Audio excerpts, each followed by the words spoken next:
Eh bien, écoutez, merci à vous d'être là. Je suis enchanté de pouvoir parler avec vous parce que je pense qu'on va échanger beaucoup. Alors, on a choisi avec Laurent un sujet un peu accrocheur. Quand l'impôt devient-il du vol? Mais en réalité, on va en parler bien sûr, mais c'est aussi pour dire, bon, à partir de là, qu'est-ce que c'est être libéral? Évidemment, on a 1000 façons d'être libéral, parce que j'ai compris que nous étions entre gens qui se considéraient comme libéraux ou qui étaient intéressés par le concept. Et moi, je me sens effectivement un vrai libéral, mais qu'est-ce que c'est qu'un vrai libéral? Donc, on ne sera sûrement pas d'accord sur tout, mais c'est bien, parce que les libéraux ne peuvent pas être d'accord sur tout, parce qu'ils ne possèdent pas de vérité. C'est-à-dire qu'être libéral, c'est d'abord ça. C'est d'abord, et c'est ce qui fait que c'est plus compliqué, et que c'est en même temps beaucoup plus passionnant, c'est que nous ne sommes jamais sûrs de la vérité, sinon que nous sommes là pour la rechercher.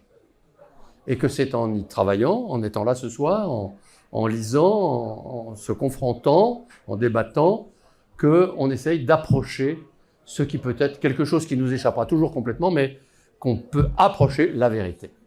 Alors, c'est ma vision fondamentale, c'est vraiment ce qui fait que je trouve ça intéressant. Mais, évidemment, avec les impôts, on est loin de ça, mais on va y revenir après, vous verrez.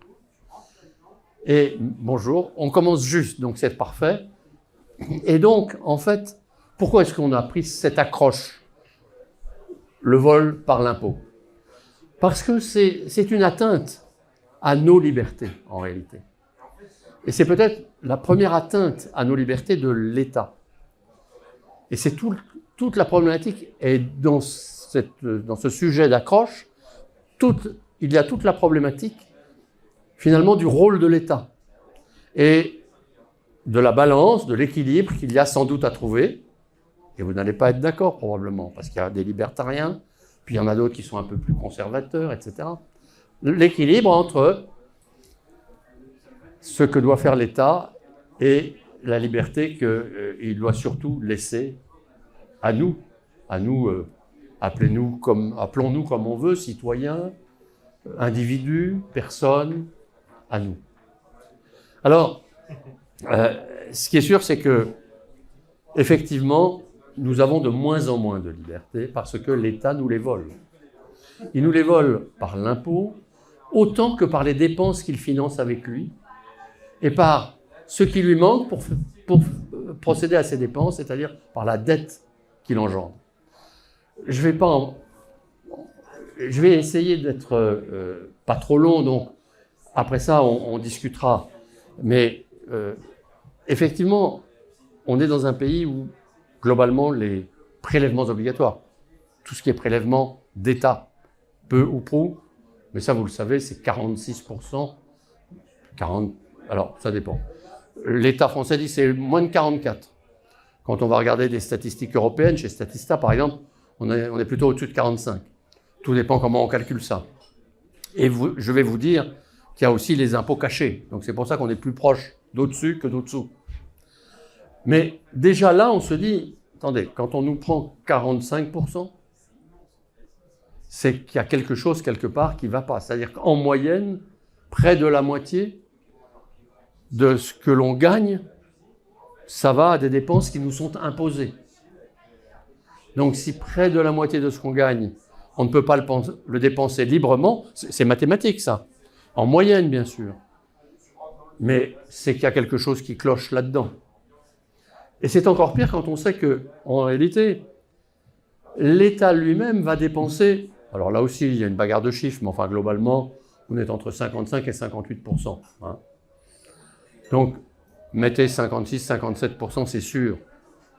57% des dépenses, globalement en France, sont des dépenses publiques. Ça veut dire que, peu ou prou, il y a plus de la moitié des Français qui sont payés par de l'argent public. Parce que c'est mathématique. Hein. D'autant plus que les dépenses publiques sont d'abord des dépenses de personnel. Les environ 6 millions d'agents de l'État et autres collectivités publiques. Je ne dis pas fonctionnaires, parce qu'il y en a quelques-uns qui ne le sont pas. Mais à cela s'ajoutent tous ceux qui vivent d'aide sociale, tous ceux qui vivent de subventions, par exemple aux associations, qui elles-mêmes emploient. Bon, ce qui fait que, quand on y réfléchit, plus de la moitié des gens dans ce pays, plus de la moitié des foyers, sont dépendants de l'argent de l'État, directement ou indirectement.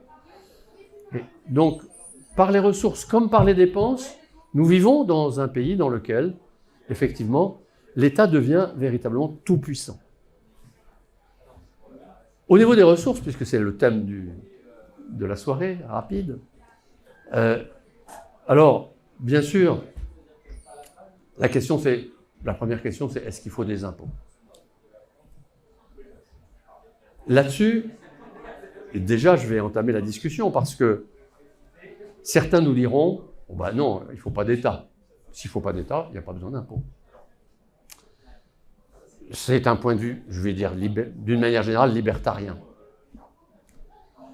Personnellement, je ne pense pas que ce soit défendable. C'est ce qu'on peut espérer, mais ça n'est pas défendable. Pourquoi ça n'est pas... Alors ça, c'est mon téléphone qui sonne, mais vous l'entendez peut-être pas. Oui, bah ça attendra. Donc, sauf qu'il est... Pourquoi ça n'est pas défendable? Parce qu'en réalité, toute communauté d'hommes suscite naturellement, spontanément, dans le temps plus ou moins long, va susciter des structures de pouvoir. Donc l'homme ne peut pas échapper à un certain pouvoir. Il peut être différent, il peut être plus faible, plus fort, mais de mon point de vue, toute communauté d'hommes suscite des organisations. Pourquoi? Mais parce que déjà la famille, elle va vivre sous l'autorité des parents. C'est une forme de pouvoir.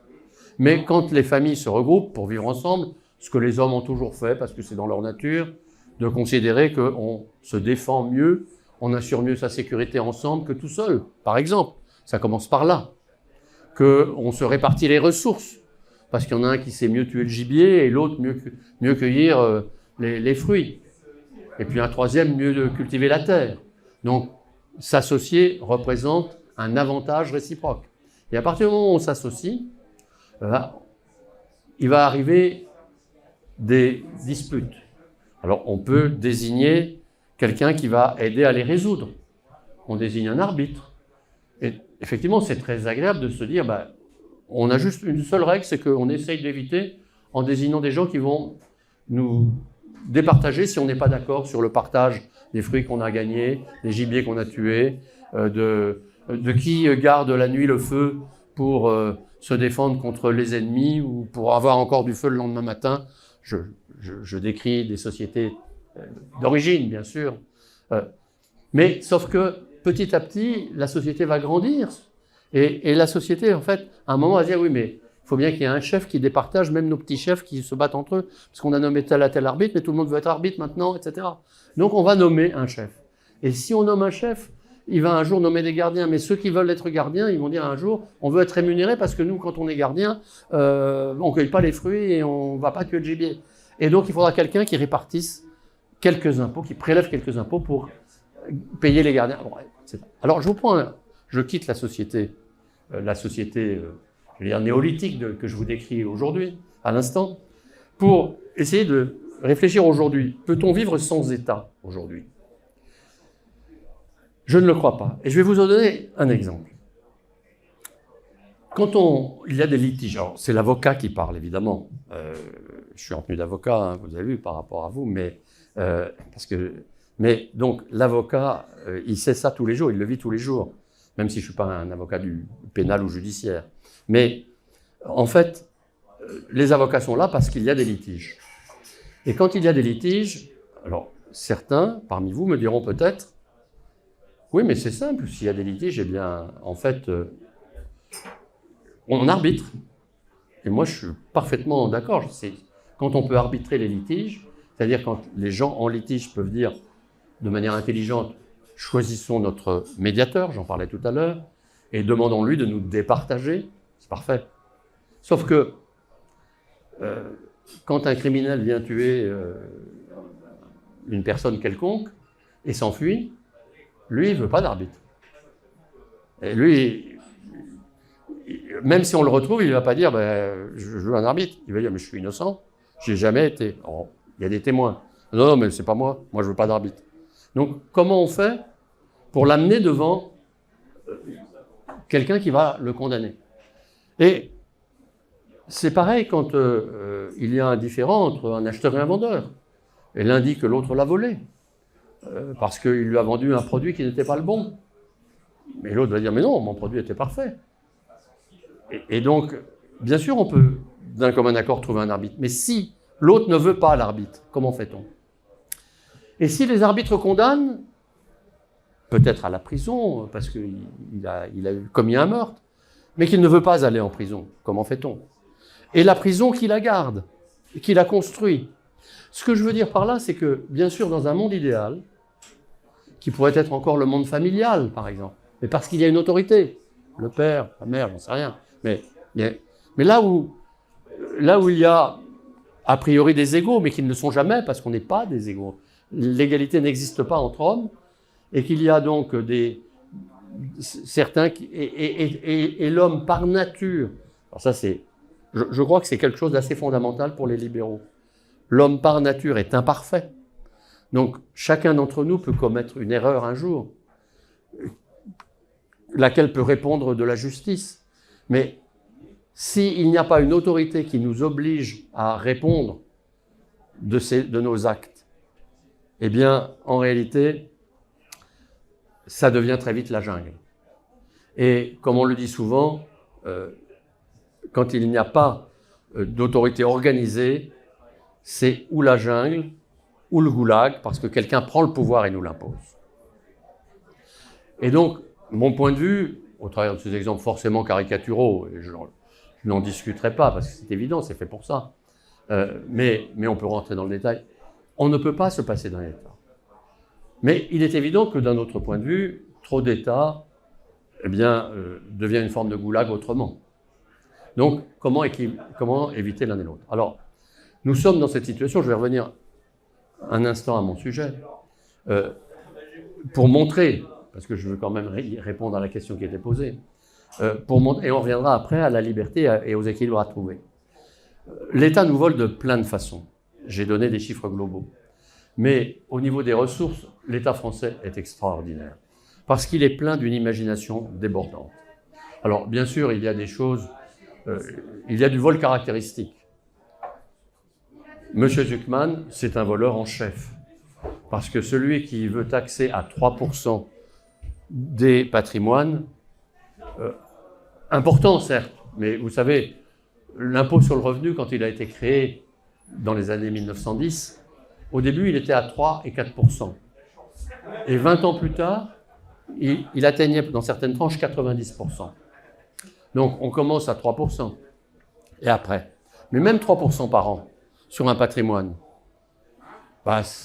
et notamment sur des parts d'une société qui ne verse pas forcément des dividendes, c'est juste de l'expropriation progressive. Bon, voilà. Alors, ça, c'est le plus caractéristique. D'une manière plus générale, la progressivité de l'impôt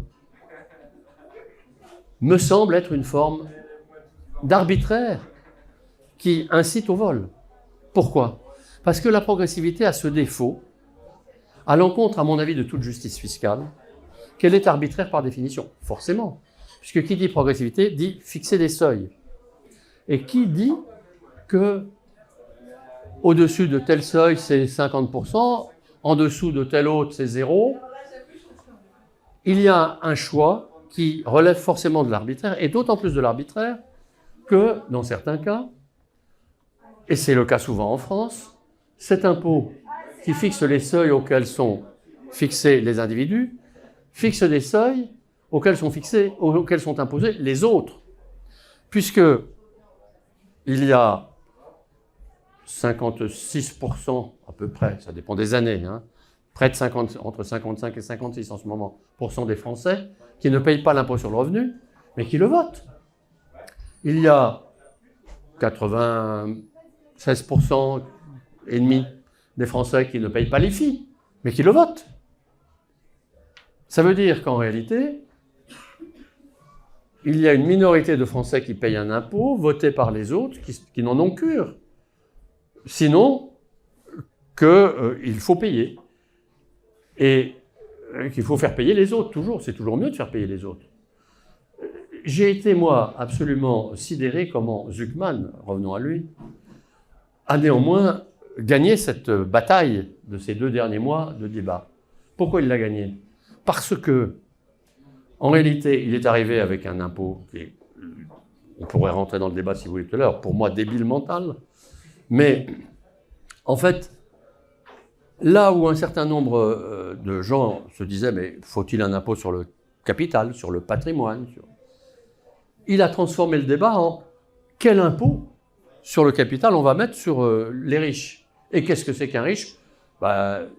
Vous savez qu'en France, probablement dans le monde entier, mais en France particulièrement, le riche, c'est celui qui gagne plus que vous.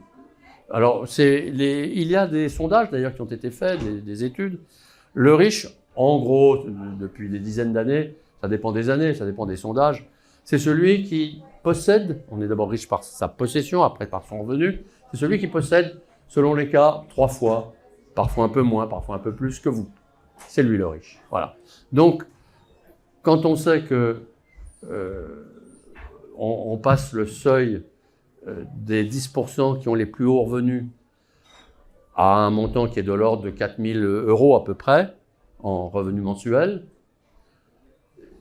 c'est pas mal de gagner 4 000 €. C'est bien, mais je veux dire que c'est pas non plus un seuil considérable. Donc, voilà. Si vous voulez, tout est relatif dans la vie. Et donc, quand l'arbitraire est là dans la décision, c'est une forme de vol qu'on va retrouver, en fait, dans des exemples que je vais vous donner. On en arrive, par exemple, aujourd'hui, sur des revenus fonciers. Sur des revenus fonciers de quelqu'un qui gagne sa vie par ailleurs, et qui est au niveau supérieur. Si on accumule l'impôt sur le revenu, 45%, plus 4% de ce que j'appelle la taxe Fillon, un peu à dessein, parce que c'est lui qui l'a fait voter quand même, hein, ce monsieur qui on disait libéral. 4% au-dessus, alors de 250 000 € de revenus par personne. Bon, c'est déjà beaucoup, mais je cherche à situer au niveau de plus élevé. Donc, plus 4%. Plus la CSG-RDS, vous savez que la CSG-RDS, plus taxe sur les revenus du patrimoine, parce qu'on paye aujourd'hui, ça va être différent demain, 9,2%, plus des choses qu'on rajoute, on arrive à 17,2% au total sur les revenus du patrimoine, de CSG étendu. Et donc, si on ajoute tout ça, en fait, on va arriver à 66,2%, c'est un exemple que je donne, 66,2% d'imposition d'un loyer, par exemple. Vous recevez un loyer, parce que vous avez vos grands-parents vous ont légué un appartement qui vous donne un loyer. Vous pouvez, si vous avez des gros revenus par ailleurs, c'est vrai, payer 66,2% de revenus. Mais si vous ajoutez en plus la taxe foncière, les droits de succession, peut-être que vous avez payé pour recevoir ça de votre grand-mère, ou les droits d'enregistrement que vous avez payé pour l'acheter. Si vous ajoutez, parce que vous êtes riche déjà, l'IFI, à la fin, il ne vous reste rien. Ben ça s'appelle du vol.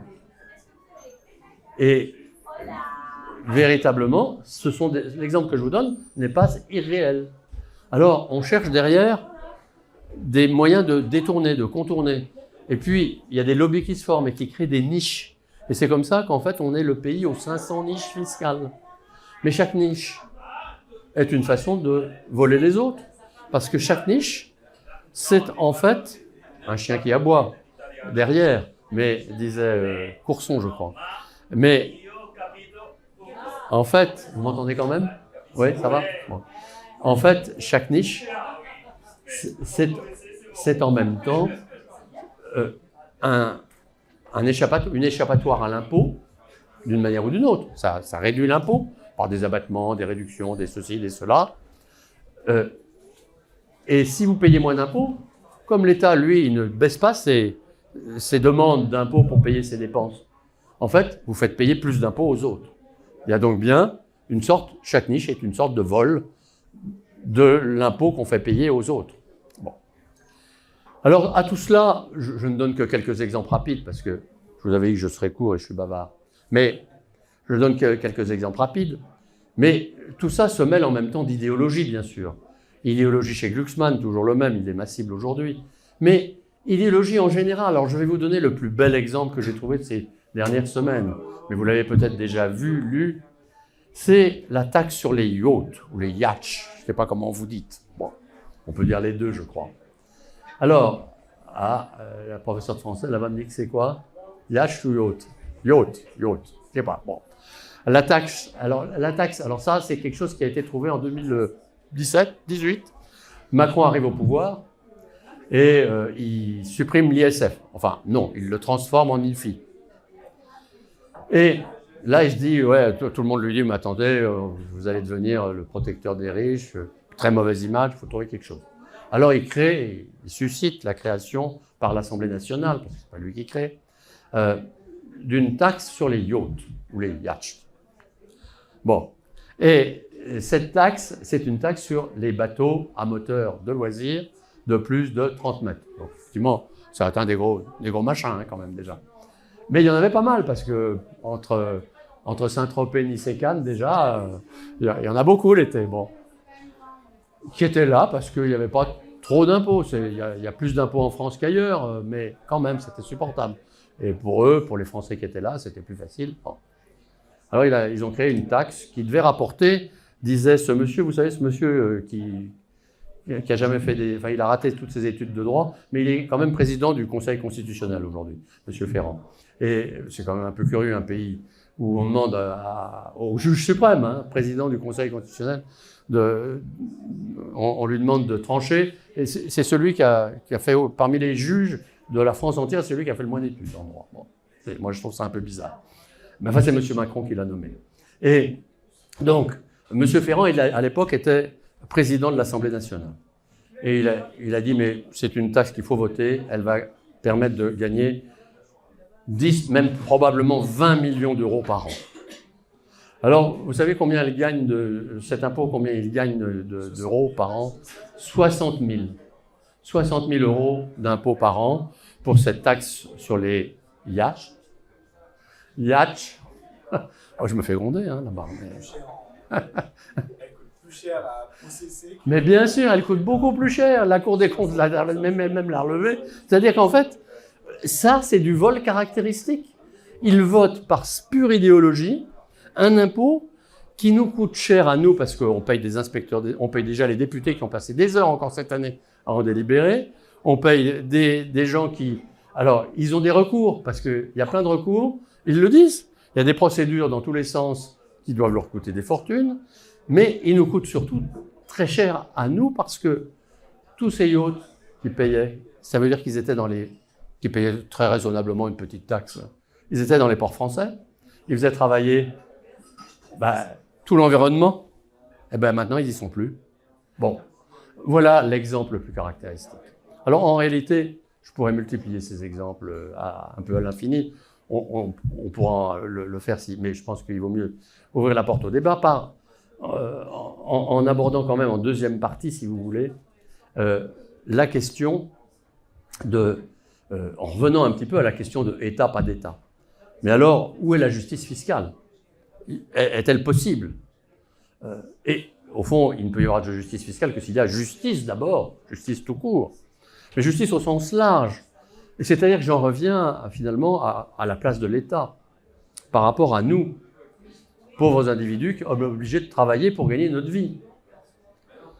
Donc, c'est là que mon point de vue libéral est que, en fait, on ne peut pas, vous l'avez compris, je l'ai dit tout à l'heure, éviter la présence d'un État au sens large. Quand je dis État ici, j'entends une ou des autorités, des puissances publiques.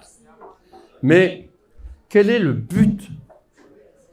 Quelle est la fonction, la finalité de là où les autorités publiques? Et je crois que c'est à partir de là qu'il faut raisonner. Et la force du libéralisme n'est pas... Alors, pour moi, le libéralisme, c'est aussi un libéralisme économique, mais c'est d'abord une anthropologie, c'est-à-dire une conception de la personne humaine dans sa vie sociale. Bon. Et là, quelle est la finalité de l'État par rapport à nous. Peut-être donc, si vous me suivez, qu'il y a obligation d'y avoir un État. Mais cet État n'a comme vocation, ne peut avoir comme vocation, de mon point de vue libéral, que de permettre aux individus que nous sommes, dans leur communauté, mais les communautés dans lesquelles ils sont nés ou qu'ils ont choisies, pas celles qui leur sont imposées, pour but de leur permettre de vivre le mieux. Or, vivre le mieux, qu'est-ce que c'est ? En tant qu'individu, en tant que personne, parce qu'on peut débattre longtemps, qu'est-ce que c'est que l'individu par rapport à la personne ? La personne est probablement l'individu qui a la conscience justement de ses finalités et de l'environnement dans lequel elle est, de son rôle dans l'environnement dans lequel elle est. Mais donc,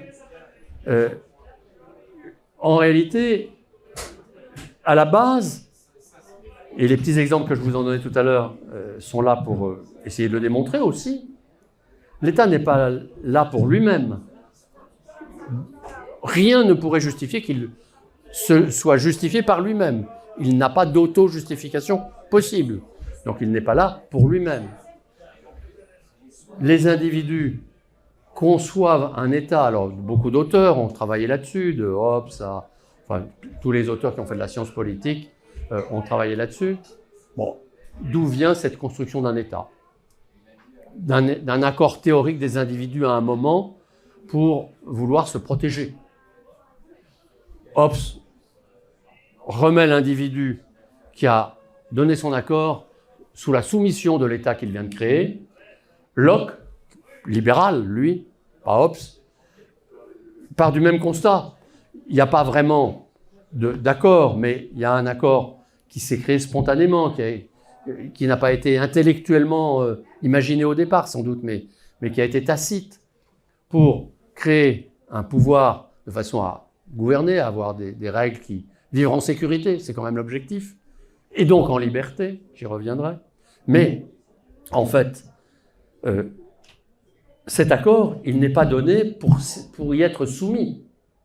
Il est donné pour que celui qu'on élit, qu'on désigne comme l'autorité qui va nous gouverner, assure les finalités pour lesquelles on le désigne. Et ces finalités, c'est notre protection, la sécurité, mais dans quel but elle-même ? La protection n'est qu'un moyen, n'est qu'un état, dans le but que nous vivions, nous, en sécurité. Et pourquoi nous vivrions en sécurité ? Pourquoi nous demandons à vivre en sécurité ? Pour réaliser ce que je vais appeler philosophiquement nos fins, nos finalités. En fait, l'important, c'est de savoir ce que nous voulons, ce que nous pensons devoir être bon pour nous. Et ce n'est pas à quelqu'un d'autre de le désigner, sauf quand nous en avons l'incapacité, que l'État, peut-être, ça peut être une de ses fonctions, soit subsidiairement le relais ultime pour prendre en charge celui qui est incapable au sens strict du terme, qui n'a pas la capacité de définir lui-même ses propres fins et de travailler lui-même pour les accomplir. Peut-être.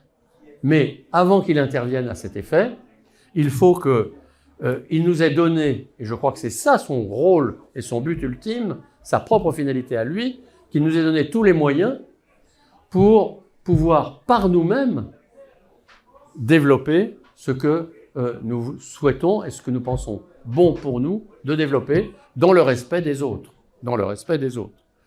Et donc, si on conçoit l'État dans ce sens-là, il faut qu'il nous assure la sécurité, je l'ai déjà dit et je me répète, j'ai bien conscience, mais c'est fondamental. Mais pas seulement. Il faut qu'il nous assure aussi notre liberté. Notre liberté non pas comme une fin, moi je ne crois pas que la liberté soit une fin en soi, mais elle est un moyen incontournable et absolument indispensable, sans lequel la responsabilité de soi-même n'existe pas, et vis-à-vis des autres encore moins. Comment condamner le voleur ou l'assassin que j'évoquais tout à l'heure s'il n'est pas libre d'avoir commis son acte ? Impossible. Donc la liberté est nécessaire à la responsabilité de l'individu. Et donc, à partir de là, il faut aussi que l'État ait le soin, le souci des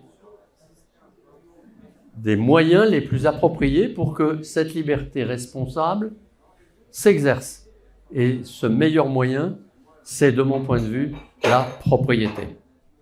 Et c'est cet ensemble, propriété, liberté, responsabilité, qui permettra à l'homme, à chacun de nous, si on l'éduque à exercer ses responsabilités de manière libre, avec des moyens qui sont ceux de la propriété, eh bien, ce sont ces moyens-là qui lui permettront d'être un être digne, d'avoir une dignité.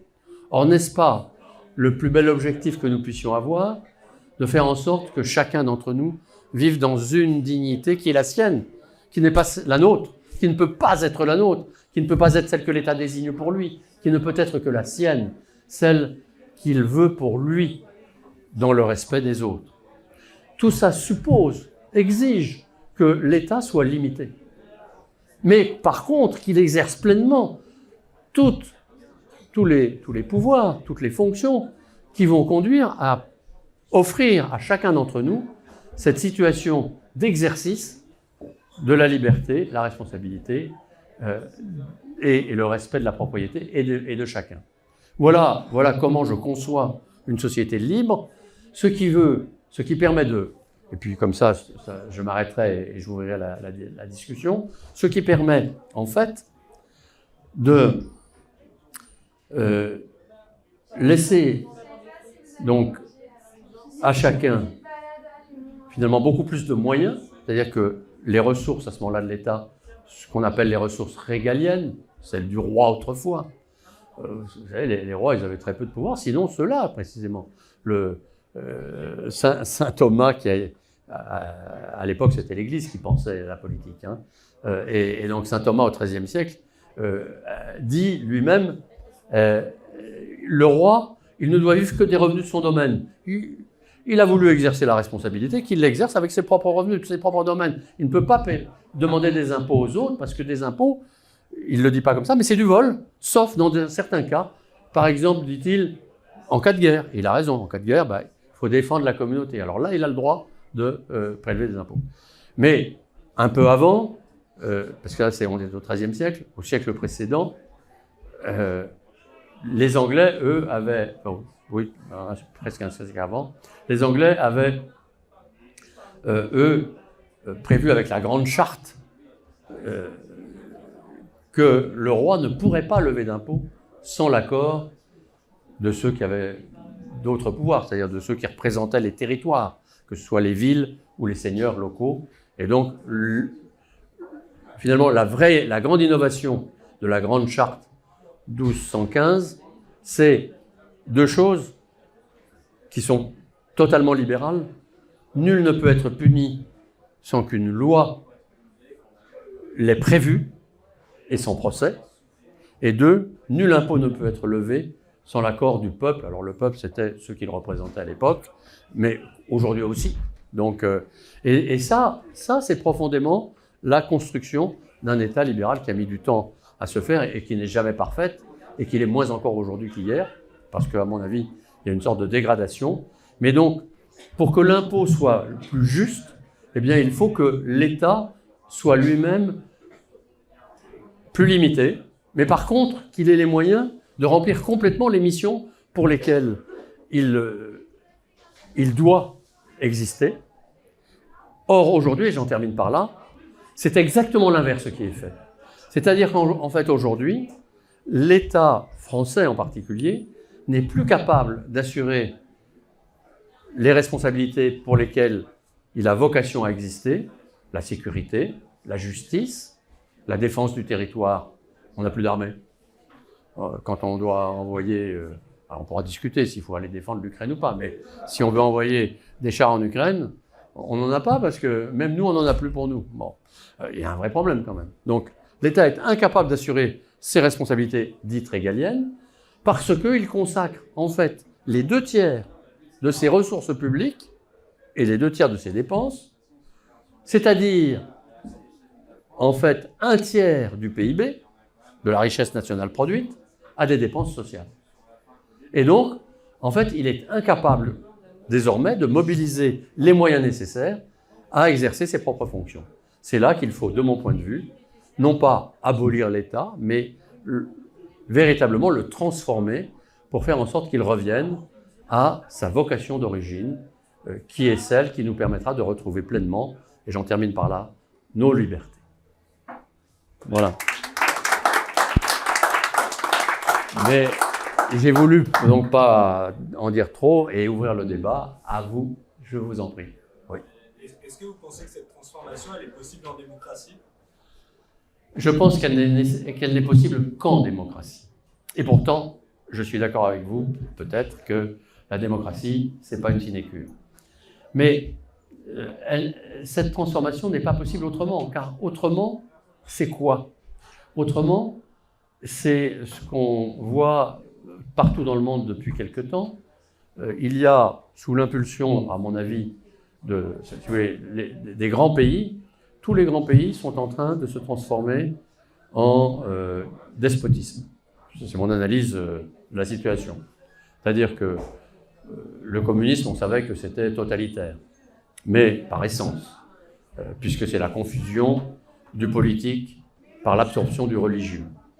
C'est-à-dire que le communisme, c'est un pouvoir religieux laïque, pour moi, qui veut commander non seulement la société, mais les hommes dans leur corps, leur cœur et pas leur âme, parce qu'ils ne croient pas, et leur esprit. Bon, et donc, c'est forcément, ça c'est ce qu'on appelle un pays totalitaire. Mais ça, on le savait, et au moins il l'affiche comme tel. Mais aujourd'hui, il y a des résurgences de despotisme partout, pour des raisons complètement différentes, que ce soit, pour moi, en Russie, où là aussi il y a une confusion d'ailleurs du religieux et du politique, mais par l'inverse, à l'inverse d'une certaine manière. Mais aussi, moi je considère, si vous voulez, que Trump, qui a des qualités par ailleurs, on peut pas, c'est compliqué, mais je dis, Trump est le prototype même d'un despote, c'est-à-dire d'un pouvoir arbitraire. Et dans un pouvoir arbitraire, et alors, quand on regarde, et tout ça, ça donne un mauvais élan au monde, parce qu'il y a plein de petits pays, du coup, que ce soit en Afrique, en Asie, etc., qui disent, voilà, un pouvoir d'un chef, c'est mieux qu'un pouvoir démocratique, c'est tellement plus facile. Mais sauf que le pouvoir d'un chef, ou d'un parti d'ailleurs, c'est le pouvoir arbitraire. Quel est le rôle, enfin, je vais peut-être pas être trop long, mais quel est le rôle de la démocratie?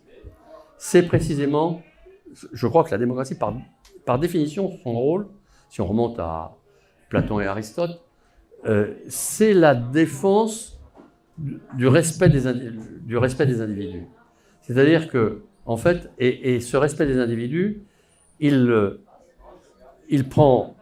a besoin de deux éléments importants. C'est la participation d'une manière ou d'une autre. C'est l'Assemblée des Grecs, c'est le Sénat des Romains, c'est la représentation donc, des individus, et là on en arrive à Montesquieu, mais c'est la division du pouvoir. C'est la répartition du pouvoir entre une certaine diversité qui peuvent être variées, d'institutions, d'organisations. Quand le pouvoir appartient à un seul, ça n'est plus la démocratie, même s'il est élu. Et quand le pouvoir appartient à un seul, il devient toujours, citez-moi un exemple contraire, arbitraire, parce que celui qui détient seul le pouvoir croit toujours qu'il sait tout, qu'il peut même notre bien, et cet arbitraire-là, c'est effectivement l'inverse du libéralisme. Voilà, excusez-moi d'être... Alors allez-y. La responsabilité doit-elle avoir une limite? Vous êtes avocat, je pense au l'enseignant et à la drogue aussi. La responsabilité doit-elle avoir une limite? Oui, elle a une limite, bien sûr. C'est l'autre. La responsabilité de chacun, c'est le respect de l'autre. Pour moi, c'est... Vis-à-vis de sa propre personne, est-ce que je peux faire ce que je veux de mon corps? Ah, alors, ça, c'est autre chose. Moi, je vais vous donner ma position. Moi, je suis alors, les chapelles, c'est toujours compliqué, mais je suis libéral au sens de Milley, par exemple.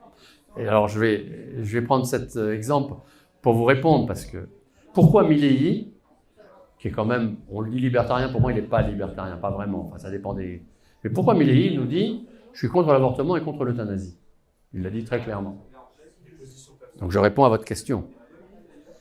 Eh bien, parce que Milley dit, pour moi, le respect de l'autre, c'est le respect de toute créature, quelle qu'elle soit, de toute créature humaine, pardon. La créature animale, oui aussi, mais enfin c'est autre chose, c'est un peu différent. Mais de toute créature humaine, quelle qu'elle soit. Et l'euthanasie finit toujours par, en fait, à un moment, prendre la décision de tuer quelqu'un qui ne peut pas décemment exprimer sa volonté librement, puisque il est déjà dans les choux, si je puis dire. Ça, pas toujours, hein, il y a des gens pleinement conscients qui pourraient demander l'euthanasie, mais tel qu'on la conçoit, c'est souvent ça. Et il dit de la même manière, la personne humaine, il n'y a pas de... Je suis contre la progressivité de l'impôt, donc je suis aussi contre l'idée qu'il y a la vie avant l'accouchement et pas de vie avant l'accouchement et la vie après. Donc la personne humaine, dès qu'elle est là, je la respecte. Eh bien, alors, responsabilité de soi-même, responsabilité de son corps. Si vous voulez, pour moi, la notion de libéral, de la philosophie libérale, c'est une philosophie qui consiste à dire que on doit respecter, effectivement, d'une certaine manière, la nature dans ce qu'elle crée de bon. Alors, sachant que c'est à nous de définir ce qui est bon, hein, donc, et qu'on peut être en désaccord sur ce qui est bon et pas bon. Mais, donc, à partir de là, et qu'on doit respecter toujours la décision de l'autre, quelle qu'elle soit, si elle n'atteint pas à nous. Alors, celui qui veut se suicider, c'est son droit, hein. Personne ne peut l'en empêcher, personne ne peut le sanctionner puisqu'il sera mort. Mais pas devant mes yeux. Bon, mais ceci dit, aujourd'hui en France, et je trouve que c'est assez sain, celui qui sait nager et qui voit quelqu'un se noyer devant lui, dans la Saône, si on peut y sauter sans trop de risques, il a le devoir d'aller sauver celui qui est dans l'eau. Alors même peut-être qu'il a été dans l'eau pour se suicider. Parce que il y a le grand principe que là où il y a la vie, il faut la respecter. Voilà, moi je crois que c'est un élément, parce que si on commence à dire que la nature humaine elle-même, c'est à nous de la façonner, alors on peut l'améliorer, on peut la réparer, etc., bien sûr, mais si on veut nous-mêmes la façonner, façon woke par exemple, c'est-à-dire le wokisme est cette théorie qui veut supprimer tout le passé pour que nous nous construisions entièrement par nous-mêmes, indépendamment de ce que nous sommes et de ce que nous étions. Je caricature un peu, mais en fait c'est ça. Eh bien, je crois qu'ils ont tort parce que nous ne sommes pas que nous-mêmes. Nous sommes aussi ce que nous avons été. Si nous n'étions que nous-mêmes, si nous devions nous reconstruire à chaque génération, nous ne serions rien. Si, nous serions des primitifs. Car si nous sommes des gens développés, capables de discuter de ça ce soir, c'est parce que nous sommes, au fond, des nains grimpés sur les épaules de géants qui sont ceux qui nous ont précédés. Je ne sais pas si je réponds vraiment à votre question, mais peut-être un peu quand même. Oui, du coup, j'aimerais vous poser une question sur... Merci. Une question sur l'évolution du sens du mot liberté entre le 19e siècle et le 20e siècle, même en ce début du 21e siècle, parce que j'ai l'impression qu'il y a eu un changement quasiment total dans la manière dont ce mot est interprété, où au 19e siècle, on a l'impression qu'il y a quasiment un consensus que quand les gens cherchent la liberté, ils cherchent à être justement responsables, à subir les conséquences de leurs actions personnellement, qu'elles soient positives ou négatives, alors qu'au XXe siècle, on est progressivement un revirement de ce sens qui devient de plus en plus justement d'avoir la liberté d'être protégé des conséquences de ces actions. Oui, je comprends très bien ce que vous voulez dire. Le mot liberté, il a connu des sens multiples au cours des ans, hein, bien sûr. Les libertés médiévales, par exemple, c'était en réalité, c'était les privilèges d'une certaine manière. Les libertés des villes, c'était leur liberté de se gouverner elles-mêmes par rapport au roi, au seigneur local. Elles étaient libres d'elles-mêmes. Ça va un peu dans le sens que vous dites. Et puis, quand la Révolution française, en 89, arrive. Bon, au fond, oui, je crois qu'il y a une envie pour les individus qui prennent le pouvoir de se libérer finalement d'une chape un peu de plomb qui était des traditions ancillaires et un peu figées, qui étaient des corporations, qui étaient... Voilà, on ne pouvait agir que de manière préconçue par d'autres, et donc on avait perdu la liberté, on retrouve ces libertés. Alors, ce que vous voulez dire, je pense, c'est qu'aujourd'hui, les gens croient qu'ils vivent... Enfin, je ne sais pas s'ils recherchent vraiment la liberté. Moi, j'ai le sentiment qu'on habitue plutôt les gens, aujourd'hui, à rechercher le moyen de vivre au crochet des autres. C'est-à-dire qu'en fait, l'État-providence que j'ai décrit tout à l'heure est un État dont nous sommes aussi responsables parce que beaucoup de gens ont demandé cet État. C'est-à-dire qu'ils ont appelé à être aidés. Je suis, moi, étonné aujourd'hui comment beaucoup de chefs d'entreprise, parce que moi je suis conseil d'entreprise en fait, puisque je ne suis pas du tout pénaliste ni rien, et les chefs d'entreprise, qui sont des gens, par bien des côtés, peut-être certains d'entre vous sont chefs d'entreprise, souvent remarquables, et qui ont des capacités s'ils ont créé leur entreprise, mais en fait, qu'est-ce qu'ils font? Ils cherchent des subventions, et ils en réclament. Ils demandent des aides pour payer les cotisations, ils n'ont pas vraiment l'idée, encore que, je crois, compte tenu de ce que les uns et les autres, on essaye de dire et de faire, petit à petit, ils viennent à autre chose. Mais moi, je leur dis, mais attendez, vous payez 150 milliards par an d'impôts de plus que, globalement, les Allemands, par exemple, à population identique. Mais vous recevez 150 milliards de subventions qui entravent votre liberté. Parce qu'en fait, ces subventions, c'est toujours conditionné. Oui, on enlève les cotisations, mais attention, il faut que vous embauchiez plus de gens comme ci, plus de gens comme ça, etc. Les subventions, c'est toujours se mettre dans la main de celui qui vous nourrit. C'est-à-dire ici dans la main de l'État. C'est un vieil adage qui fonctionne toujours. Et donc, en fait, je leur dis, mais demandez, alors, ça vient, puisque Édouard Philippe, il y a un mois, a fait cette proposition. Bon, ça veut dire, je me suis dit, bah, tiens, un think tank comme l'IREF, et d'autres, d'ailleurs, il y a Génération Libre aussi qui disait la même chose. On fait du travail, on fait des études, on prouve que c'est possible, et un jour, il y a un ancien Premier ministre qui dit « Ah ben oui, c'est une bonne idée, c'est ce qu'il faut faire ». Donc il faut que les gens se prennent en charge. Mais en fait, on les a habitués à demander des subventions. Donc on les a habitués à demander de l'assistance. Et quand on est assisté, c'est plus difficile, ensuite, de se remettre à vivre par soi-même. Donc c'est comme ça que la notion de liberté s'est probablement dégradée. Je ne sais pas si c'est ça que vous voulez dire, mais non, vous voulez dire ça comment alors? C'est qu'aujourd'hui, justement, il y a toutes les... Je vous le donne parce que peut-être que tout le monde ne vous entendra pas sinon.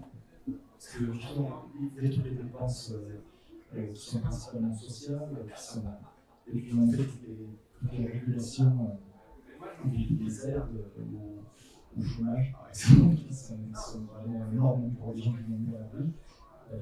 Et puis, c'est vrai que grâce à des subventions, où finalement, selon le secteur dans lequel on se trouve, on peut être privilégié ou pas, on a l'impression qu'il y a beaucoup de gens qui demandent. Pour la définition de la liberté, c'est de pouvoir faire des actions qui auraient un résultat catastrophique, mais grâce à l'action de l'État, être sauvés. Ah ouais, mais vous avez raison, oui, mais c'est bon. C'est un peu ce que je dis, enfin autrement, je ne sais pas. Alors, mais là où je suis d'accord avec vous, on a dit que ce qui coûtait le plus cher aujourd'hui en France, et de très très loin, c'est tout ce qui est social. Alors, bien sûr qu'il faut des dépenses sociales. Ceci dit, dans ce qui coûte cher au niveau des dépenses sociales, il y en a 14% qui sont pour la retraite et 12% pour les soins, la sécurité sociale. 26% au total sur les 32% de dépenses sociales. C'est donc la masse, de loin, la plus importante. Mais c'est très simple de revenir à quelque chose, à un modèle différent dans lequel on serait vraiment libre. Parce que là, on ne vit Je dis c'est très simple, c'est très compliqué, mais c'est quand même néanmoins assez simple. Le vrai sujet, c'est que ce sont des fausses libertés qu'on a de pouvoir se soigner. Mais on est soigné comme l'État décide qu'on doit être soigné. Et toujours avec des dépenses stupides. C'est l'histoire des taxis qui viennent chercher les malades. Du coup, les malades se font tous transporter en taxi, même quand ils pourraient venir en bus ou avec leur voiture, etc., etc. Bon, peu importe. Mais au fond, quand je dis c'est facile, proposer à nous tous, proposer aux gens que là où ils payent des fortunes dont ils ne se rendent pas compte, parce que ce n'est pas eux qui payent les cotisations sociales, on les paye pour eux, on les voit un peu sur la fiche de paye, mais ce n'est pas très évident. Donc proposer aux gens qui veulent de recevoir leur salaire complet, c'est-à-dire charges comprises, et de s'assurer eux-mêmes, obligeons-les peut-être à s'assurer pour qu'ils ne restent pas sur le carreau à la charge des autres après, mais laissons-les s'assurer eux-mêmes.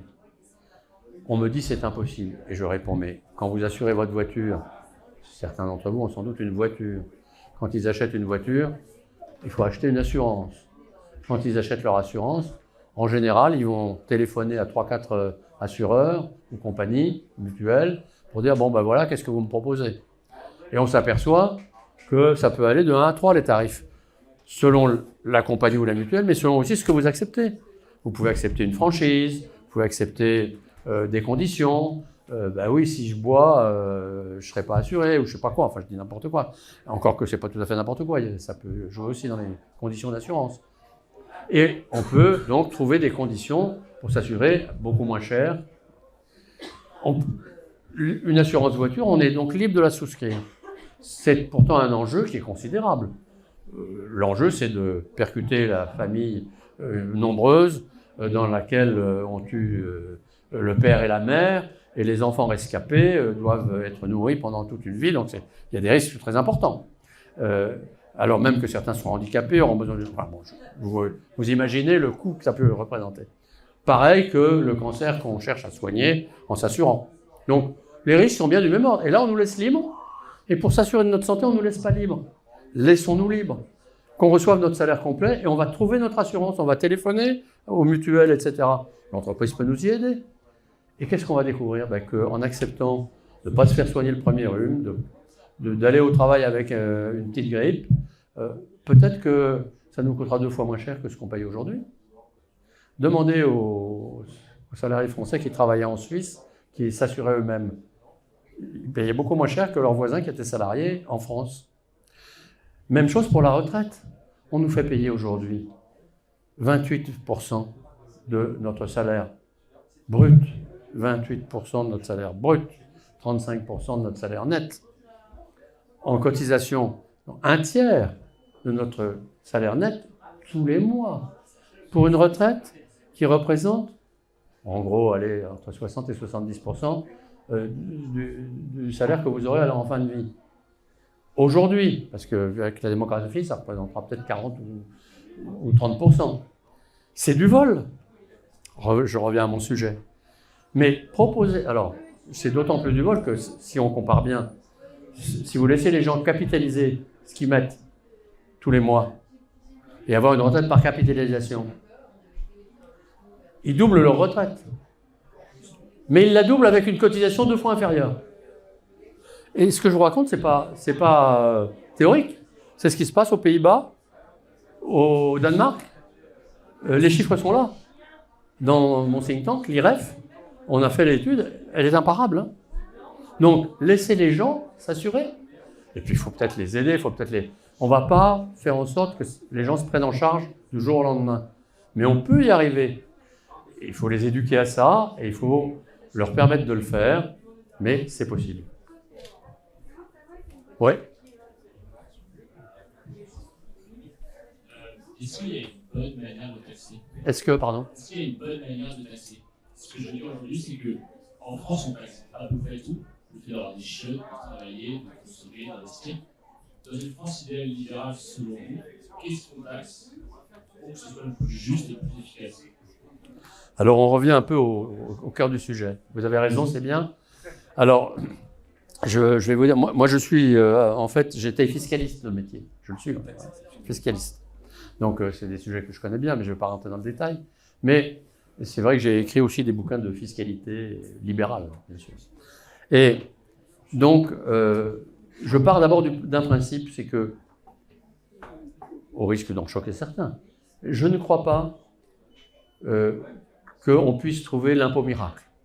C'est-à-dire, je ne crois pas qu'un seul impôt puisse venir. Alors, il y en a qui nous disent c'est l'impôt sur l'énergie, c'est l'impôt sur, bon, peu importe, sur le capital. L'impôt... Non.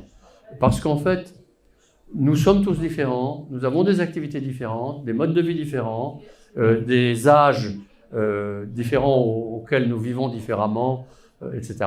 Et donc, en réalité, je crois qu'il n'y a pas un bon impôt, mais il y a de bons impôts qui doivent taxer différentes assiettes, mais de manière équilibrée.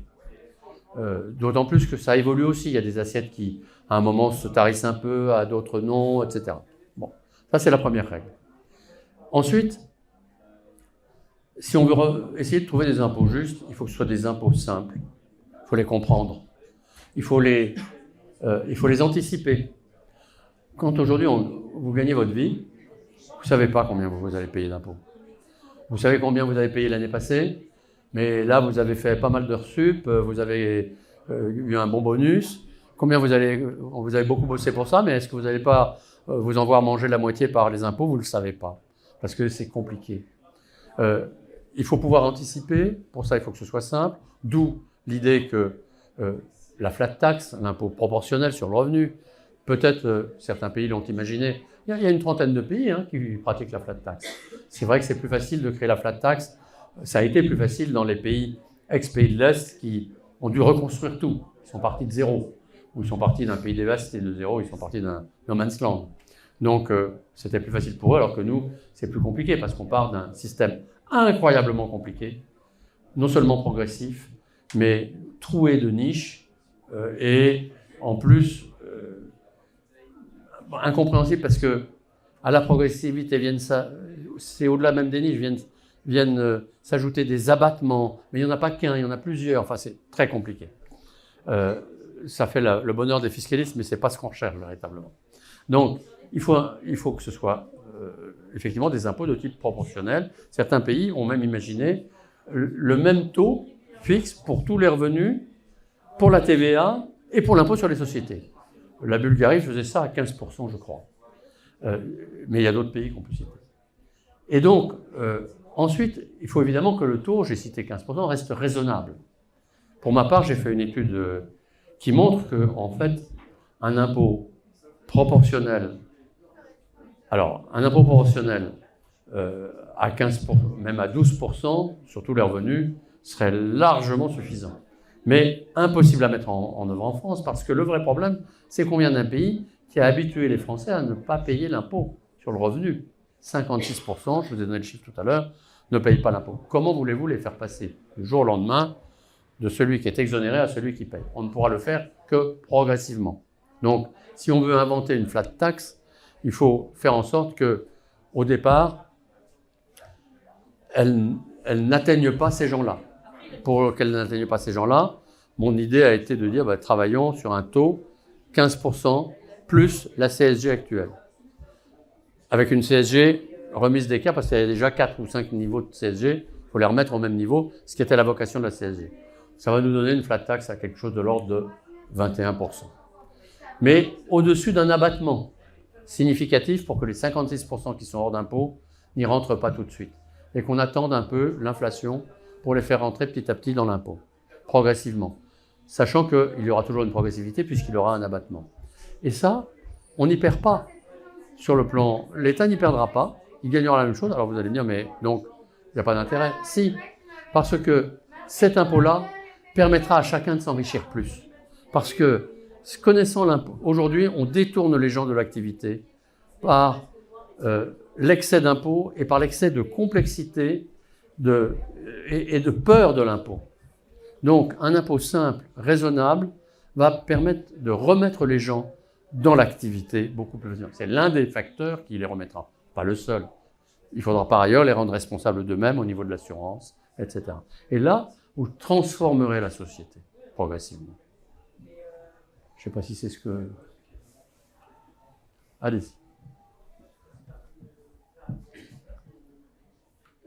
sur un impôt que je pense être positif, la LVT, la non-value tax. Les quoi? La non-value tax, la taxe du foncier nu, donc des terrains. Je ne sais pas si vous connaissez globalement celle qui est portée par André Georges. Le géorgisme. Oui, le géorgisme. Alors, expliquez comment vous la faites fonctionner pour la scène. Globalement, une taxe à 2% sur la valeur du terrain, et la valeur du terrain, pour que ça soit calculé de manière, on prend la valeur d'un bâtiment, au total, qui est une chose qui se calcule assez facilement via le marché, et on sait déjà très bien calculer les prix au niveau d'un quartier, et on peut considérer un taux de 50% de la valeur de l'ensemble. De l'immeuble. De l'immeuble, Et ça, c'est le terrain. Ça, c'est le terrain. Et vous taxez 2% là-dessus. C'est ça. Mais si vous voulez, j'ai déjà répondu. Je vous ai répondu qu'un seul impôt n'était jamais la solution. Je vais vous faire une toute petite démonstration. En France, aujourd'hui, la fortune des Français, des foyers français, c'est environ 14 500 milliards net. 16 000 milliards bruts. Partons du brut. Puisque vous partiriez de la... Sur ces 16 000 milliards bruts, on va considérer, je ne dois pas me tromper beaucoup, qu'avec votre calcul, votre façon de voir les choses, il doit y avoir entre 3 et 4 000 milliards de terrain. Alors, ça nous met un peu plus sur l'ensemble du territoire français, même le terrain public, c'est entre 7 000 et 9 000 milliards sur les estimations récentes. Enfin, je ne le pense pas parce que ça voudrait dire que c'est la moitié de la fortune des Français. Or, ce n'est pas possible parce que ça voudrait dire déjà que, sachant que la plupart des terrains sont des immeubles, enfin, sont construits, ceux qui ont de la valeur sont construits, donc, et vous ne pouvez pas raisonner de la même manière pour les terrains ruraux et pour les terrains construits. Donc, ça voudrait dire, si vous voulez, que, en fait, les 15 000 milliards sont en immeubles. Puisque vous prenez la moitié pour la valeur du terrain. Or, en réalité, sur les 15 000 milliards de valeur, il y en a beaucoup. Il y en a le tiers qui est en valeur mobilière, en valeur de société, etc. Donc, très franchement, vous ne pouvez pas dire, mais peu importe. Mettons 5 000 milliards, prenons cet exemple, 5 000 milliards de terrain. Alors, à 2%, ça nous fait combien? 100 milliards. 100 milliards. Et combien est le budget de la France, les ressources de la France aujourd'hui?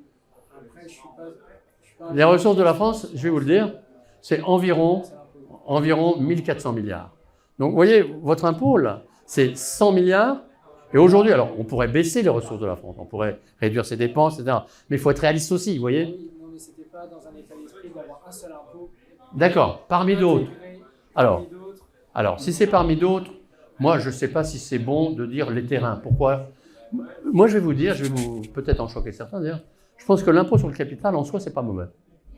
Le vrai problème, c'est qu'on rajoute de l'impôt sur le capital à d'autres impôts sur le capital, à d'autres impôts sur le capital. Aujourd'hui, j'ai fait une étude que vous pouvez retrouver aussi sur le site de l'IREF, qui montre que les revenus du patrimoine, d'une manière générale, sont taxés 4 fois plus à l'impôt sur le revenu et autres que les revenus du travail. Donc quand on nous dit, quand Glucksmann, c'est ma bête noire, nous dit mais les riches ne sont pas assez taxés, leurs revenus sont déjà 4 fois plus taxés en France que les revenus du travail. Mais donc, ce que je veux dire, c'est que l'impôt sur le capital, moi, je pense qu'il a un intérêt. C'est que, et d'ailleurs, quand on dit, je fais une digression encore, mais quand on dit qu'il faut supprimer les taxes de production qui frappent les entreprises, moi, je suis plus réservé parce que les taxes de production, ce sont les taxes qui frappent les entreprises indépendamment de leurs bénéfices. Mais ce n'est pas forcément vrai, c'est une forme de taxe sur le capital. La taxe sur le capital, elle a un intérêt. C'est que celui qui ne fait pas produire son capital, alors effectivement, il va s'appauvrir. Mais celui qui fait produire son capital, si la taxe sur le capital est exclusive d'autres impôts, et s'il fait bien produire son capital, il va s'enrichir. Donc, la taxe sur le capital incite à rendre productif le capital. Sauf que ce qui est dangereux, c'est qu'on multiplie ces impôts à tel point que si on les multiplie trop, ça devient de l'expropriation. Voilà comment je vous répondrai. Alors attendez, il y avait peut-être là-bas et là après, parce que vous êtes déjà intervenu. Est-ce que c'est pas une atteinte aux On l'entend. individuelle de forcer quelqu'un à faire fructifier son capital? Parce que faire fructifier son capital, ça implique nécessairement un risque. Parce que le capital est une propriété. Oui, alors vous avez complètement raison, mais le revenu aussi. Le vrai problème, c'est que l'État est un mal en soi, mais c'est un mal nécessaire. C'est un mal en soi parce qu'on vivrait mieux sans contraintes. Mais les contraintes de notre vie, un chef dans l'entreprise, c'est un mal, un chef d'orchestre, c'est un mal nécessaire aussi, peut-être. Moi, j'avais un ami, on a un ami qui est dans qui est premier violon, et il nous dit, quand il n'y a pas de chef d'orchestre, on est moins bon. Hein. Voilà, c'est pareil dans l'entreprise. Alors, donc pour répondre à votre question, oui, ceci dit, donc si on pense, bien sûr, on peut dire, certains d'entre eux peuvent penser qu'il n'y a pas besoin d'impôts, mais si on pense qu'il y a des impôts, il faut choisir, et il faut choisir le moindre mal. Alors lequel est le moindre mal? Celui qui va finalement le moins pénaliser l'enrichissement commun, la bonne vie, et celui qui va permettre aussi à chacun de ceux qui vit normalement, qui cherche raisonnablement à améliorer son sort, de continuer à vivre bien le mieux possible. Voilà, il faut choisir.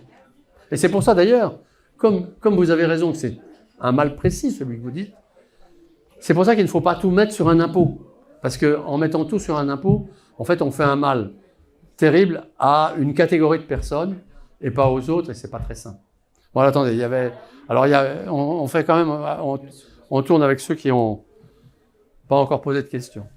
Alors, à partir du 1er janvier 2026, les dons manuels, il s'agit d'argent, de biens matériels, devront être obligatoirement déclarés en ligne par le bénéficiaire. Donc en fait, cette taxe... Alors ça, c'est ce que vous avez lu sur le site de l'État, non?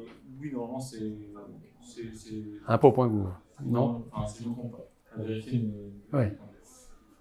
Sauf qu'en fait, cette déclaration, elle est là actuellement, quand on lit la loi, c'est très flou, c'est pas du tout chiffré. Donc en fait, c'est en quelque sorte l'épée de Damoclès, un peu sur la tête de tout le monde. En fait, l'État, comme ça, peut, s'il multiplie les taxes, il peut tomber sur n'importe qui quand il veut, parce que tout le monde sera un potentiel coupable. Ouais. Qu'est-ce que vous en pensez? Alors vous avez en très grande partie raison, oui, bien sûr. C'est-à-dire que jusqu'à présent, les dons manuels, le don manuel, c'est pas seulement le billet que vous remettez un parent, mais c'est aussi le don que vous pouvez lui faire avec un chèque. Mais vous le déclarez pas. Vous lui donnez votre voiture. Bon, vous le déclarez pas. On change la carte grise, mais il n'a pas payé la voiture. C'est un don manuel. Aujourd'hui, on n'est pas obligé de déclarer les dons manuels. Simplement, si on fait état de ces dons manuels quelque part dans un acte et que cet acte tombe entre les mains de l'État, il peut taxer. Donc, si pas vu, pas pris, et c'est autorisé comme ça. Et ce qu'ils veulent faire, parce que ce n'est pas encore très construit, c'est qu'effectivement, ils nous obligent à déclarer tous les dons manuels. On nous dit, mais c'est pas grave. C'est le langage qu'ils emploient. C'est pas grave parce que vous pouvez quand même faire des dons familiaux aux occasions. C'est-à-dire pour Noël ou pour l'anniversaire de votre enfant ou de votre père, vous pourrez aussi lui offrir une cravate, hein, vous savez, et on ne va pas la taxer. Mais en fait, c'est ça qu'ils nous disent. Hein. Alors, ils vont un peu plus loin. Si vous êtes très riche, vous pourrez même mettre quelques cravates de plus. Hein. On pourra en faire quelques-unes. Bon, mais comme vous ne mettez plus de cravate, évidemment, ça ne vous intéresse pas. Mais moi, je pourrais recevoir une cravate. Voilà. Donc, effectivement, on est tout à fait dans l'état-providence. C'est-à-dire que, en réalité, ils veulent connaître tous nos actes, tous les actes de notre vie, et en profiter pour les taxer. C'est l'exemple le plus manifeste. À la limite, même si c'était taxé, que c'était chiffré, on disait mais à partir de 10 000. Mais là, c'est même pas chiffré, on peut tomber sur vous à n'importe quel moment. Vous devez savoir, vous êtes avocat fiscaliste. Alors moi, j'aime mieux que ce soit pas fixé parce que comme ça, je peux me battre pour dire là, on est dans un cas où c'est admissible. Mais vous avez raison, je comprends. C'est-à-dire on n'est plus dans la loi de la grande charte anglaise où on disait pas de pénalité sans loi préalable. Si on pense qu'il faut vous taxer, on va vous taxer. Si on vous aime pas, on va vous taxer. C'est l'arbitraire que j'évoquais tout à l'heure. Mais de toute façon, voilà, en France, tout ce qui réussit, on le taxe. Hein. Alors, il y avait encore d'autres questions. Au fond.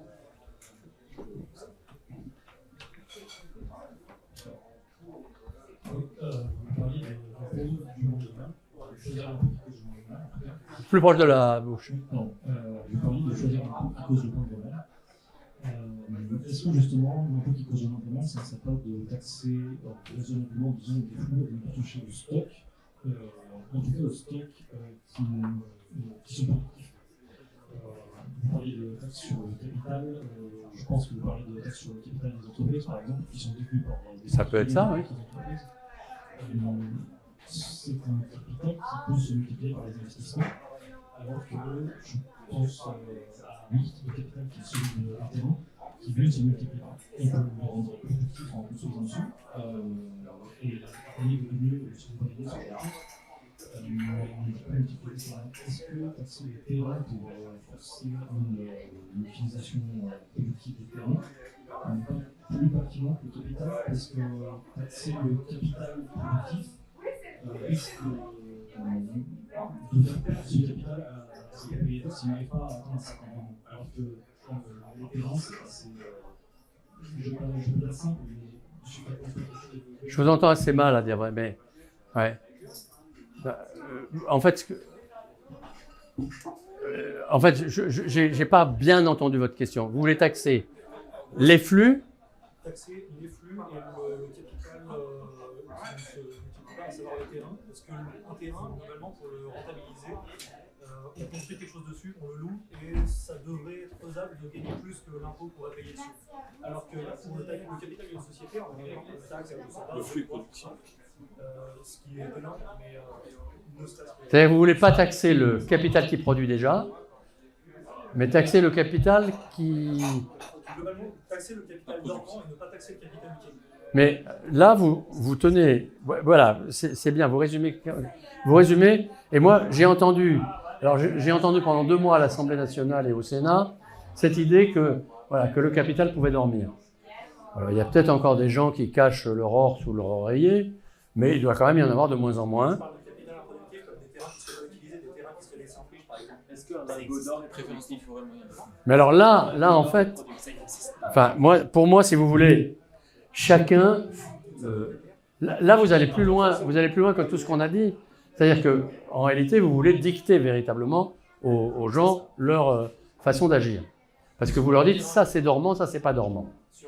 Alors que, peut-être que moi, j'ai un terrain quelque part qui aujourd'hui n'est pas bien valorisé, mais je pense que j'ai intérêt à le garder pour le valoriser, parce qu'il va valoir plus dans un moment.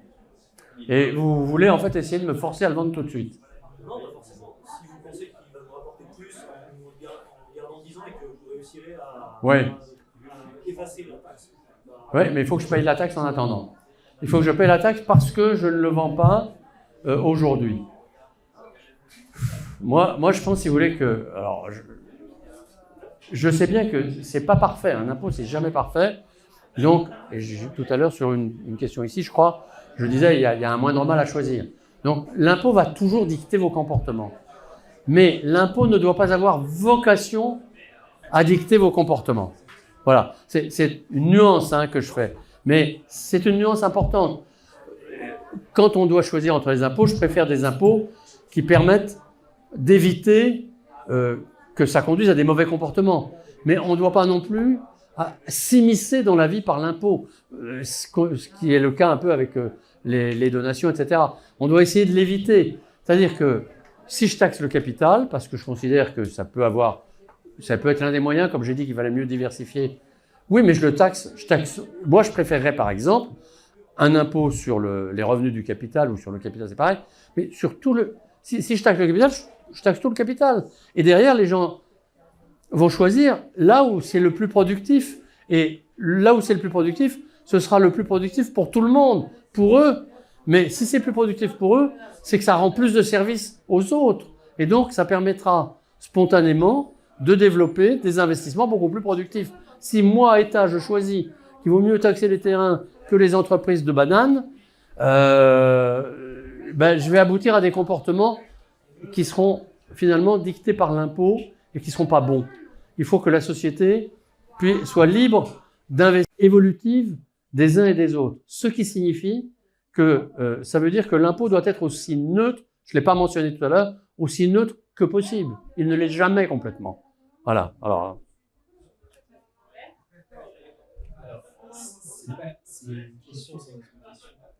Le problème que j'ai avec proche de la bouche, sinon je pense que... Le problème que j'ai avec la LBT, et j'y reviens en général, parce que ce qui vient de parler, c'est de la LBT, c'est de taxer un terrain qui a une valeur potentielle, mais que cette valeur n'est pas exploitée n'est pas assez bien exploitée selon mon temps.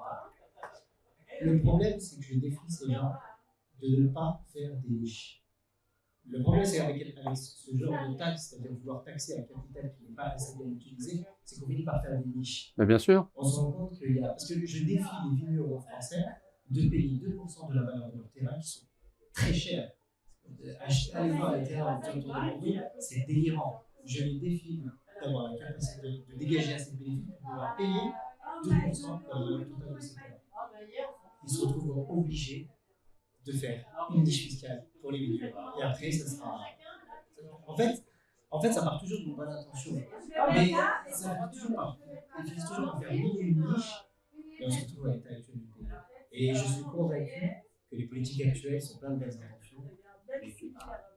Ça suffit pas. Ouais, non, mais là, vous avez raison, c'est que partout où on met des impôts excessifs, on est obligé de créer derrière des dizaines de niches pour les éroder et les rendre acceptables. Et donc, en fait, on construit des mécanismes qui sont monstrueux. Bon, donc c'est extrêmement dangereux. Voilà. Donc, il faut éviter. C'est pour ça. Alors, voilà, moi je répète à l'envi, mais l'impôt ne sera jamais parfait. Il faut choisir. Bon, il y a déjà des impôts sur les terrains. Hein. Ça existe. Les taxes foncières deviennent très chères, même sur les terrains. Non, mais même sur les terrains, il y a des impôts sur les terrains. Le fait qu'on taxe surtout la valeur totale du bâti, on ne pousse pas que ça devienne productif. Mais je vois pas pourquoi vous taxeriez les terrains plus que le reste. Hein. Surtout qu'en plus, mais non, mais en plus, les terrains, aujourd'hui, ont une valeur arbitraire, elle aussi, parce que c'est la puissance publique, c'est la commune qui définit, qui trace des traits, comme ça, sur les plans. Regarde, là, c'est constructible, là, ça l'est pas. Je vous mets une réserve écologique ici, et là, je vous mets une réserve ceci ou cela. Et du coup, votre terrain perd ou gagne de la valeur, et vous allez être taxé comment? Alors, c'est... Ah ben oui, mais le marché, il dépend des lignes qu'on a tracées pour vous. Vous comprenez? Moi, si vous voulez, je pense que si vous voulez taxer le capital, et j'ai dit que j'étais pas hostile, pour autant que ce soit rationnel, simple, raisonnable, etc. Par exemple, en Suisse, il y a un impôt sur la fortune. Ça ne crée pas de problème, hein.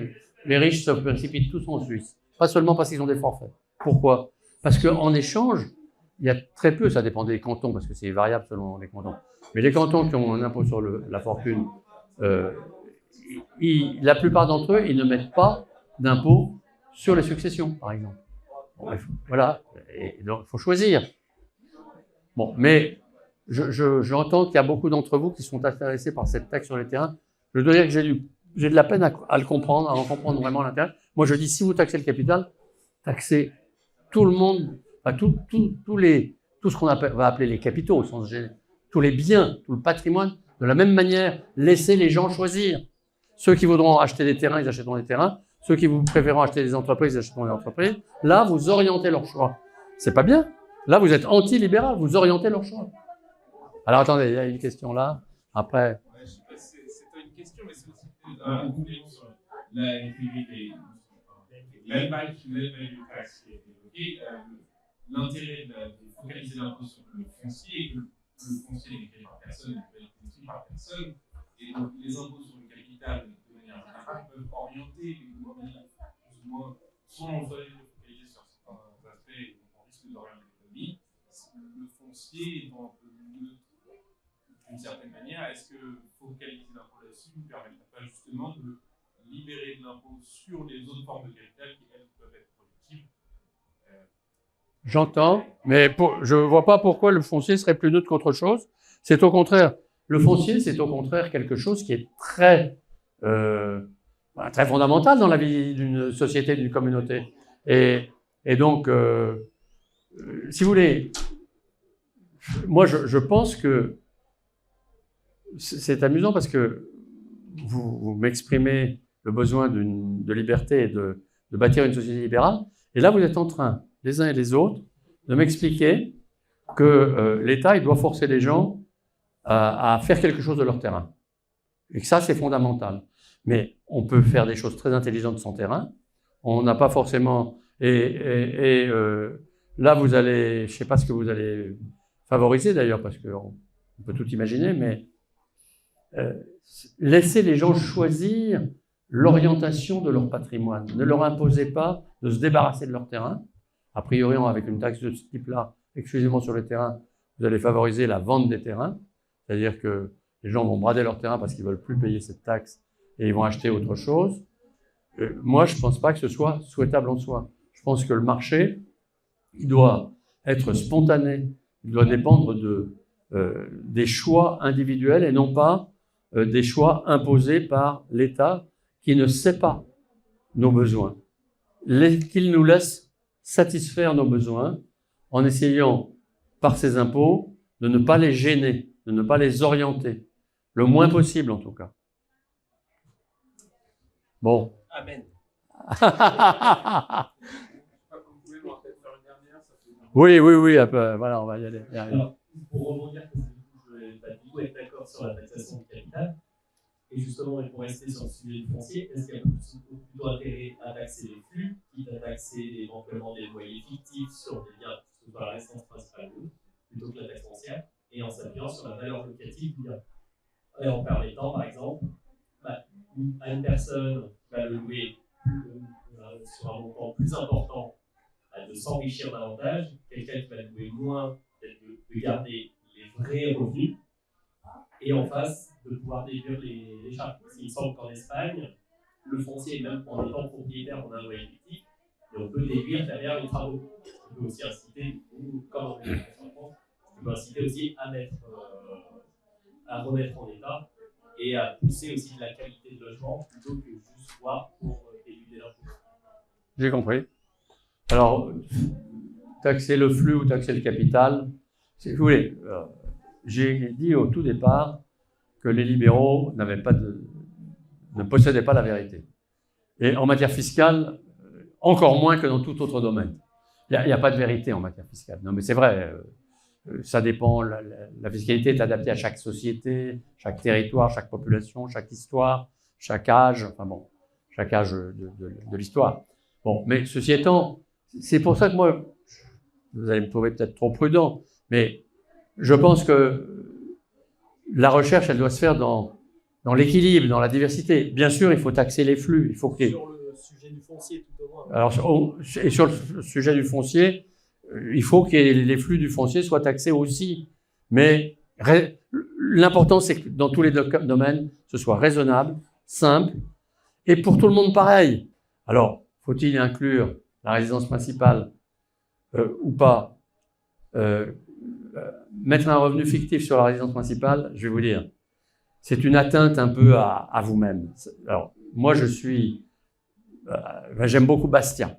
Je ne sais pas si vous lisez Bastiat, mais Bastiat, c'est ce monsieur du 19e siècle qui siégeait, il a été député pas très longtemps d'ailleurs, il siégeait dans cette merveilleuse assemblée de 1848, où siégeaient tous les plus grands esprits de la France. Ça devait être des débats passionnants. Et il y avait Bastiat. Et Bastiat, c'est celui qui nous dit que la propriété est quelque chose de naturel. L'homme naît propriétaire. Parce que on n'est pas obligé d'être propriétaire, mais ceux qui le veulent doivent pouvoir être propriétaires, parce que la propriété est le moyen de sa sécurité, bien sûr, mais c'est une forme de prolongement de soi-même, en ce sens que c'est là qu'on retrouve la sérénité dont l'homme a besoin, l'inscription dans le temps aussi, c'est-à-dire le fait de pouvoir transmettre son bien, ça assure une continuité. Les hommes ne travaillent pas que pour eux-mêmes, ils travaillent pour leurs descendants, etc. Donc, j'en reviens. Et c'est pas inutile de faire un peu de philosophie humaine. Moi, je suis plutôt réservé sur le fait de taxer comme un revenu, un loyer fictif, la possession de sa résidence principale, en tout cas, parce que c'est finalement entraver la possibilité d'en devenir propriétaire. Or, je pense que il vaut mieux, malgré tout, faire en sorte que les gens puissent être propriétaires plus facilement. Mais c'est pas absolument impossible de faire comme vous le souhaitez. Voilà. Ça dépend du taux de taxation. Après, en soi, la taxe foncière dépend aussi de la valeur locative. Mais bien sûr, c'est pour ça qu'on est déjà taxé, si vous voulez. Mais après, est-ce que ça crée aussi en soi une niche sur la résidence principale, au sens où une personne pourrait la mettre en SCI, commencer à la démembrer? C'est en soi aussi une niche. Oui, mais bon, c'est un débat que je ne tranche pas parce que ça se défend. Bon, on fait une dernière question si vous avez, et puis on arrête après. Allez-y. C'est pour qui? C'est pour c'est vous, oui. C'est vous. Moi, je trouve qu'il y a quand même un angle mort qu'on n'a pas abordé, c'est le consentement à l'impôt, en fait. Parce que on n'a jamais consenti vraiment à payer nos impôts. On est un peu forcé par l'État qui a du coup le monopole de la violence. Et du coup, le titre de cette conférence c'était l'impôt est-il un vol? On arrive, comme on n'y a pas consenti, la conclusion logique c'est que oui. Je suis pas contre l'État ou l'impôt en soi, c'est juste que si c'est pas consenti, pour moi c'est pas légitime. Donc l'État et l'impôt, donc l'impôt c'est un vol, l'État c'est une mafia, mais c'est légal. Il y a quand même un problème de morale dans l'histoire. C'est une belle conclusion, que vous me permettez. Mais on pourrait, si vous voulez, c'est un mal nécessaire. Bien sûr, on peut souhaiter que le consentement de chacun soit le plus proche de l'impôt, en quelque sorte. On pourrait souhaiter de vivre en Suisse. Et la Suisse a ceci d'extraordinaire que, en fait, les impôts se répartissent par tiers entre l'État fédéral, le canton et la commune. Et ces impôts, ils sont en fait vraiment liés aux dépenses de ceux qui les perçoivent. C'est-à-dire que dans la commune ou dans le canton en particulier, à l'État fédéral c'est un peu plus distant, mais qui sont très proches, le citoyen, quand il demande une piscine municipale, on lui dit « oui, mais ça va vous coûter 20 francs suisses de plus chaque année. Vous êtes pour ou contre? Vous votez. » Donc là, il y a un vrai consentement à l'impôt, bien sûr. Moi, je pense que c'est très souhaitable. Mais ceci dit, d'abord, c'est tout un apprentissage. Il y a quasiment un consentement individuel. C'est un consentement collectif. Mais il est obligatoire. Il ne pourrait y avoir de consentement individuel. Ça veut dire qu'un consentement individuel, ça voudrait dire un impôt volontaire. Parce que ça veut dire que si vous n'êtes pas d'accord, vous ne le versez pas. Et l'impôt volontaire, depuis que le monde est monde, ça n'a jamais marché. Parce que celui auquel on propose de payer ou de ne pas payer l'impôt, si tu payes l'impôt, tu ne pourras pas prendre de vacances sur la plage cet été, parce que tu n'auras pas suffisamment de moyens, mais tu es libre de le payer ou pas. Eh ben non, je préfère aller sur la plage cet été, donc je ne paye pas l'impôt. Mais Mais vous êtes un merveilleux idéaliste. Mais vous êtes un idéaliste, vous êtes un utopiste. Non, mais ça dépend de la préférence corporelle des individus. Il y a des gens qui vont penser en court terme aux vacances de cet été, et des gens qui vont penser plus au long terme, à la sécurité, etc. Et qui, du coup, vont accepter de donner une partie de leur argent pour financer de manière collective de la sécurité, du régalien, etc. Il faudrait que la société ne soit composée que de gens comme vous. Mais malheureusement, elle n'est pas composée que de gens comme vous. La société fait que la plupart des gens, et c'est normal, cherchent leur intérêt personnel. Et leur intérêt personnel, c'est que l'autre paye l'impôt pour eux. C'est pour ça qu'il y a une majorité de gens qui ne payent pas l'impôt, qui la font payer aux autres. C'est ce qui existe en France. Et comme les autres ne la paieraient pas volontiers, on leur impose de la payer. Vous nous décrivez un pays idéal dans lequel j'aimerais vivre, mais qui n'existe pas et qui ne saurait exister. Voilà. On va peut-être s'arrêter là si vous êtes d'accord, parce que voilà. Merci à vous. Merci beaucoup.